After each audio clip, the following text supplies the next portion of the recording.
and you ain't getting them chains, cuz. You can't get them chains. There's no way you can get them chains. The minute that them folk called your phone to see if you were gonna pay for the funeral, you blocked them. That's not real, cuz. On God, that's not real. I thought Gucci was rich too. Ha, fooled out. What if one studio meeting ended with Gucci Mane walking out missing his jewelry, and the people behind it were tied to his own artist? What really happened in Dallas that night is far darker than social media wants you to believe. According to online claims, the situation involved members connected to his own artist circle and unfolded in public view. The truth behind what reportedly happened to the ice cream man appears far more calculated than many expected. What's spreading right now is footage that some believe could expose how this entire situation played out. Social media has been buzzing with claims that Gucci Mane was robbed, but a lot of people see it as rumors, exaggeration, or cloud-driven speculation. So in this video, we're separating what's being claimed from what's actually known, in walking through the reported timeline of events from last Tuesday night in Dallas, Texas, a date many online believe marked a turning point involving Gucci Mane in his 2017 Empire Forever circle. According to multiple online accounts, Gucci Mane was working in a private studio when Pooh Shiesty reportedly arrived with a few associates from Memphis. Sources describe the energy as tense from the start, and before anyone assumes this was a typical label disagreement about contracts or business, the situation is being discussed as something far more personal, involving loyalty, respect, and unresolved grievances. Here's where things intensified. Claims online say there is security footage connected to this incident, which some outlets say will surface later. As always, it's important to approach this carefully.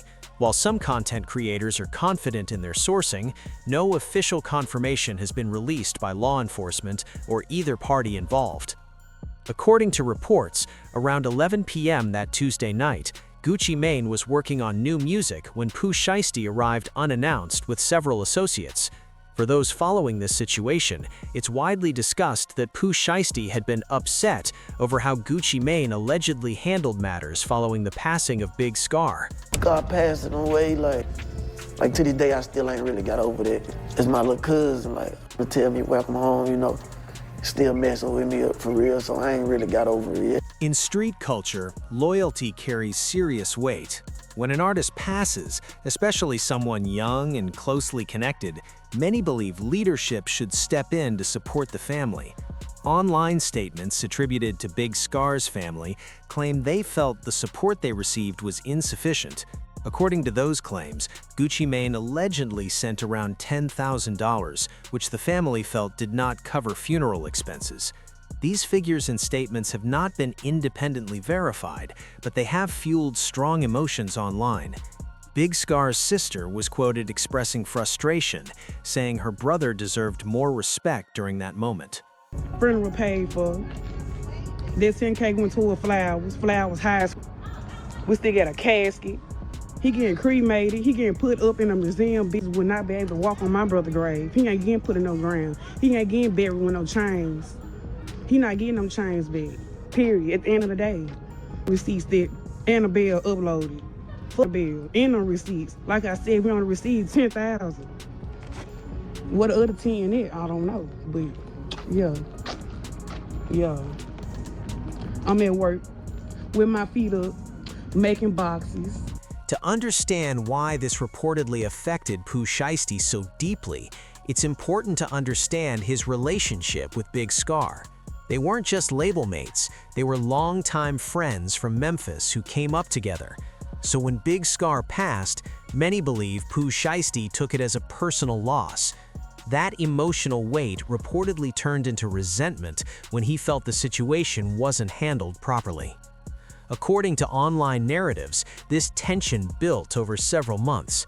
When Pooh Shiesty reportedly walked into that Dallas studio, sources claim he wasn't there to record music or negotiate business. Instead, he allegedly wanted clarity and closure. Accounts say the conversation turned intense quickly, with Pooh Shiesty expressing his desire to leave the label. Reports describe a heated exchange where Gucci Mane attempted to calm the situation and keep things professional, while Pooh Shiesty voiced his frustration over the Big Scar situation and how it impacted him personally.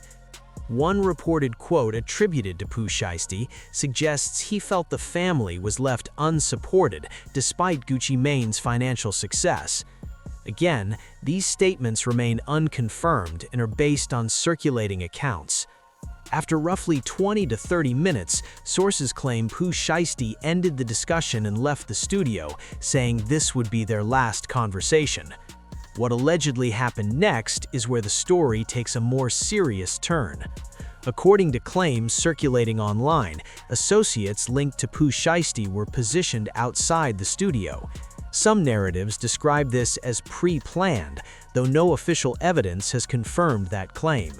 These individuals were reportedly waiting in separate vehicles nearby. To clarify, discussions online often refer to Pooh Shiesty's close circle as individuals known for strong loyalty. However, descriptions labeling them as criminal or violent are opinions shared online, not verified facts. What is clear is that these individuals are said to operate tightly as a group and take perceived disrespect seriously. Reports claim that shortly after Pooh Shiesty left the building, a confrontation involving Gucci Mane occurred. Allegedly, jewelry was taken during this incident. Items mentioned online include a wedding ring and a luxury watch, with estimated values widely speculated but not officially confirmed. No police report or legal filing has publicly verified these details. What has shocked many observers is the belief that this was not random. Online commentators argue it appeared coordinated, suggesting the studio confrontation may have served as a distraction. Again, this interpretation remains speculative and unproven. Within street culture discussions, many view incidents like this as symbolic, not just about money, but about perceived disrespect and unresolved conflict. Whether these claims are accurate or not, the situation has sparked serious debate and highlights how personal relationships, business, and emotions can collide in hip-hop. At this time, no official statements have confirmed these allegations, and all involved parties remain silent publicly. As more verified information emerges, the full truth behind this situation may become clearer. The aftermath raised even more questions. After the robbery happened, Gucci Mane reportedly made the decision to cut ties with Pooh Shiesty and move on from him under 1017 Records. The relationship was effectively over, but the damage had already been done. Gucci was later seen without his wedding ring and one of his most valuable watches, and industry conversations quickly turned to how he may have been caught off guard. The situation also brought attention to possible security issues around Gucci's movements. How did people that close gain access? Where was the security detail at that moment? These are the kinds of questions label executives are now quietly asking. That's when YouTuber Seti Nash picked up on the situation and decided to break it down on his channel.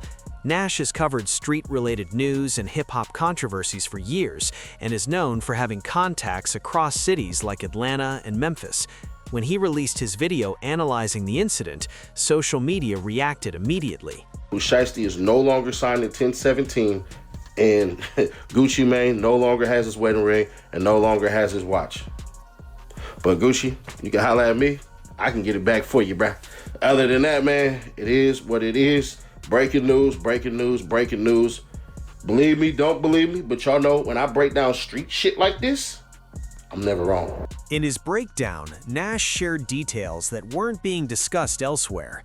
He outlined allegations about how the situation may have unfolded, how individuals connected to Pooh Shiesty were involved, and how Gucci appeared unprepared for what happened.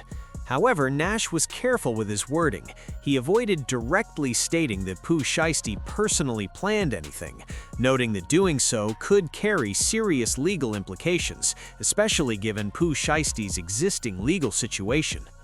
Pooh Shiesty still ain't forgave Gucci Mane on the way in which he handled the whole entire situation.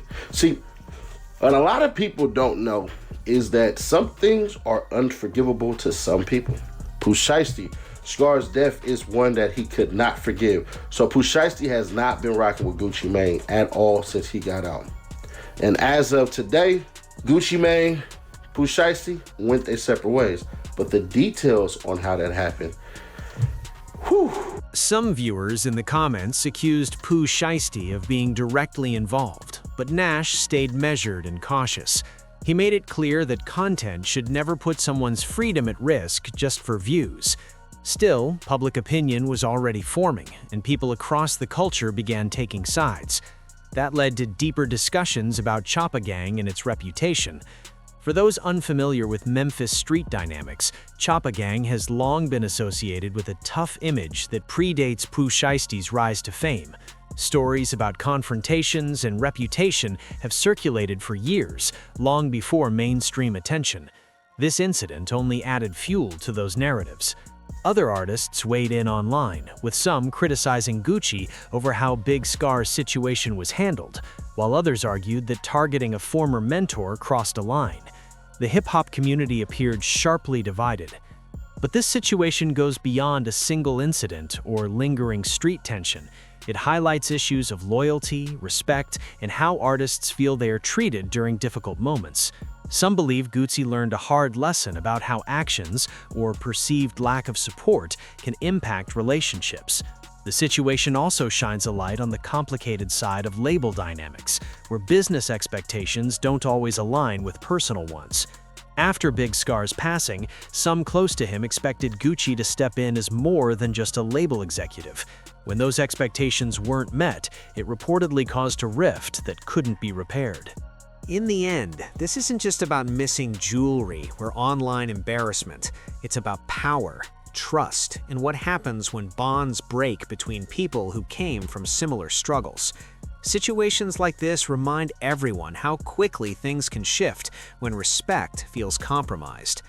Moving forward, Gucci Mane may need to reassess how he moves publicly and privately, including tightening security and rebuilding trust within certain circles. As for Pooh Shiesty, he's now viewed by some as a free agent with a strong reputation for standing firm on loyalty. While labels may be cautious, others see his stance as a reflection of personal principles rather than business priorities. This situation may influence how labels handle sensitive moments involving artists, especially during tragedies and family matters. Simply treating everything as a transaction doesn't always work. Many artists want to feel supported beyond contracts. In some circles, Pooh Shiesty's image has only grown stronger, with supporters believing he was willing to risk opportunities to honor someone close to him. Whether people agree or not, that type of loyalty carries weight in certain environments. Earlier, I mentioned exclusive footage related to this situation. It's important to clarify that any circulating clips or camera angles are being discussed as alleged visuals connected to the incident, and interpretations should be viewed cautiously. Situations like this can carry legal consequences, and nothing shown publicly should be taken as definitive proof of intent or planning. What it does show is how quickly tension can escalate when communication breaks down. Now the discussion continues. Was this a reaction rooted in personal loyalty, or did it go too far? Did the situation reflect deeper issues within label culture, or was it simply a breakdown of trust between individuals? The Gucci Mane and Pooh Shiesty situation has clearly sparked conversation, and it may shape how similar relationships are handled in the future. The streets are talking, and the industry is paying attention.